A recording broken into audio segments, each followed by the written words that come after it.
Assalamualaikum warahmatullahi wabarakatuh. Bertemu kembali dengan video pembelajaran sosiologi. Apa kabar Ananda semua? Semoga semua yang menyaksikan tayangan video pembelajaran ini berada dalam keadaan sehat walafiat. Baiklah Ananda sekalian, pada kesempatan kali ini video pembelajaran ini akan membahas tentang teori penyimpangan sosial. Ini merupakan materi untuk sosiologi kelas 10.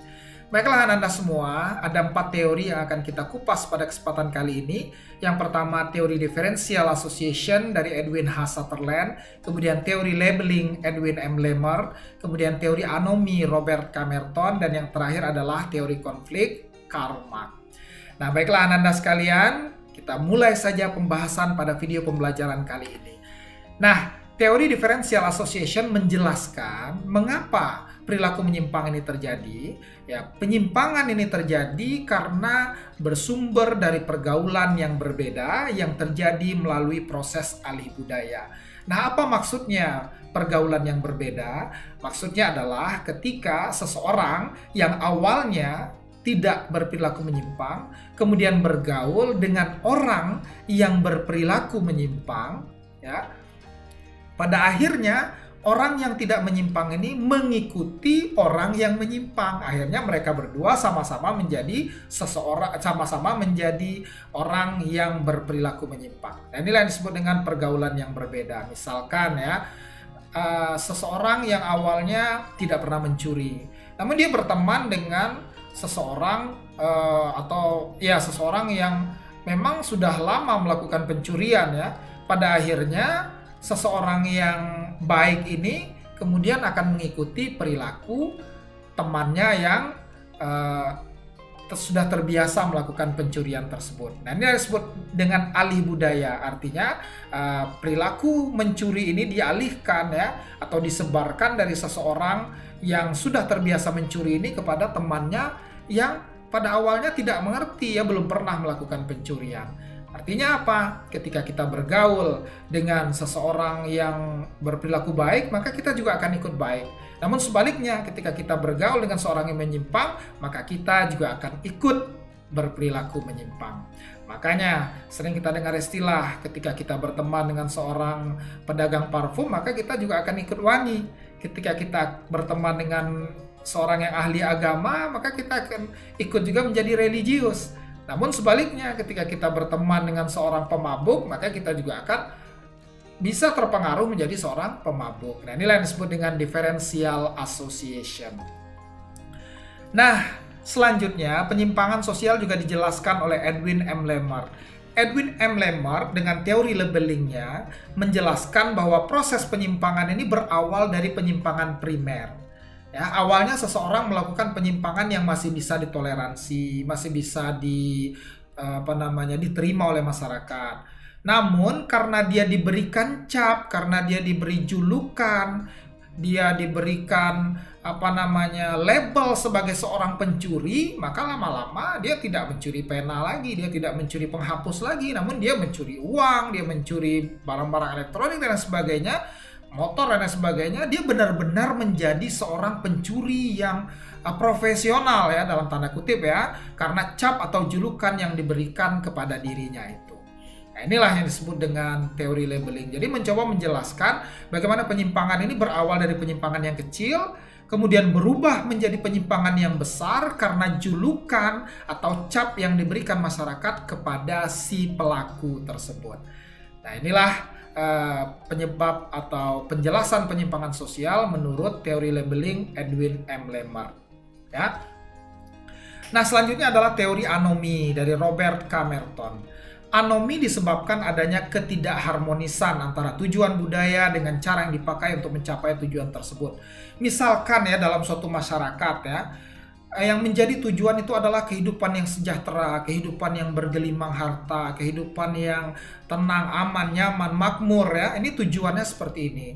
Nah, untuk mencapai tujuan itu maka ada cara-cara yang diperbolehkan. Misalnya apa? Seseorang akan bekerja keras, seseorang akan berusaha melalui bisnisnya, melalui pekerjaan yang ia lakukan agar bisa mencapai tujuan tersebut.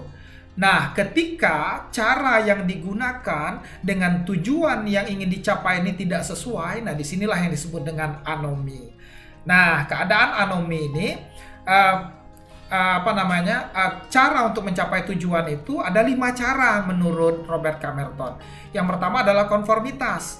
Nah, konformitas seperti yang sudah disampaikan tadi, tujuannya baik ya, tujuannya ingin mencari kehidupan yang sejahtera, yang makmur ya, dengan cara yang sesuai, dengan cara bekerja, dengan cara berusaha dan lain sebagainya. Artinya apa? Tujuannya positif, caranya juga positif. Nah, ini yang disebut konformitas. Nah, keadaan konformitas ini bukan penyimpangan. Karena antara tujuan dan cara itu sesuai. Artinya tujuannya positif, caranya juga positif. Nah, konformitas ini bukan penyimpangan. Nah, yang penyimpangan itu mulai dari inovasi. Ya, inovasi ini dalam konteks seperti ini ya. Tujuannya ingin kaya, tujuannya ingin sejahtera, ingin makmur, namun menggunakan cara-cara yang dilarang seperti mencuri, tindakan kriminalitas lain-lain sebagainya, yang menipu dan lain sebagainya. Nah, ini artinya apa? Tujuannya baik namun caranya tidak baik. Nah, ini tetap disebut sebagai suatu penyimpangan ya, ini anomi ini. Nah, kemudian ritualisme. Ritualisme ini berbeda. Dia caranya baik, dia bekerja ya, tapi dia tujuannya bukan untuk mencapai kesejahteraan, bukan untuk mencari kekayaan, ya dia kerja aja. Kerja ya sekedar melaksanakan ritualnya saja. Pergi bekerja, mencari nafkah. Apakah dia ingin kaya? Tidak. Dia ingin sejahtera? Tidak. Ya, hanya sekedar melepaskan kewajibannya. Nah, ini tergolong aneh juga ini ya, ritualisme ini. Nah, kemudian retriatisme. Retriatisme ini dia tujuannya bukan untuk sejahtera. Ya, caranya juga bukan dengan cara bekerja. Misalkan ya, misalkan orang-orang yang terjerat dalam penyalahgunaan narkoba. Tujuannya itu ya hanya untuk mencari kenikmatan aja ya. Cari kenikmatan, mencari kesenangan ya. Bukan untuk mencapai kesejahteraan, itu bukan. Namun hanya kenikmatan individu dia. Dengan cara ya tadi mengkonsumsi narkotika dan lain sebagainya. Nah, ini jelas-jelas menyimpang ya. Karena tujuannya negatif, caranya juga negatif. Nah, kemudian yang terakhir adalah pemberontakan atau rebellion ya. Pemberontakan ini dia tidak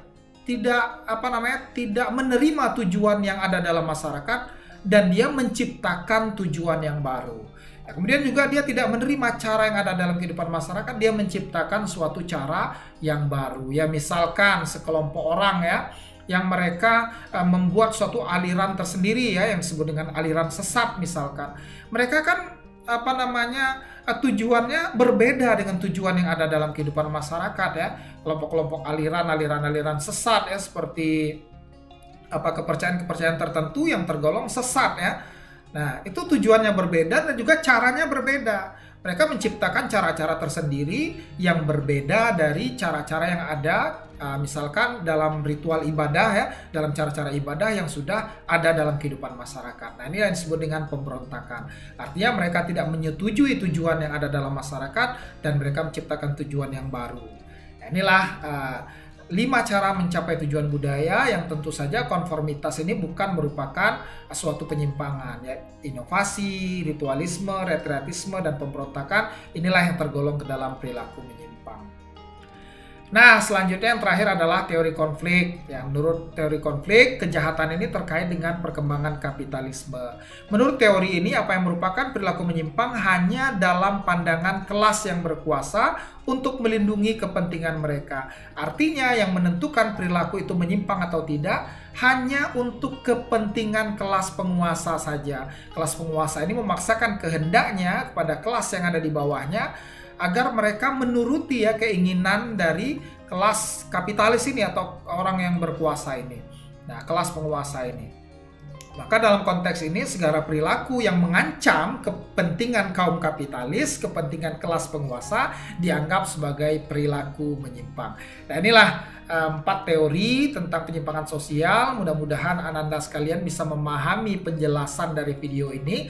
Terima kasih ya sudah menyaksikan tayangan video pembelajaran ini. Semoga Ananda sekalian berada dalam keadaan sehat dan tetap bersemangat untuk belajar. Baiklah, jangan lupa like, kemudian share, dan subscribe channel pembelajaran ini bagi yang belum subscribe. Terima kasih atas perhatiannya. Kita bertemu lagi pada video pembelajaran berikutnya. Wassalamualaikum warahmatullahi wabarakatuh.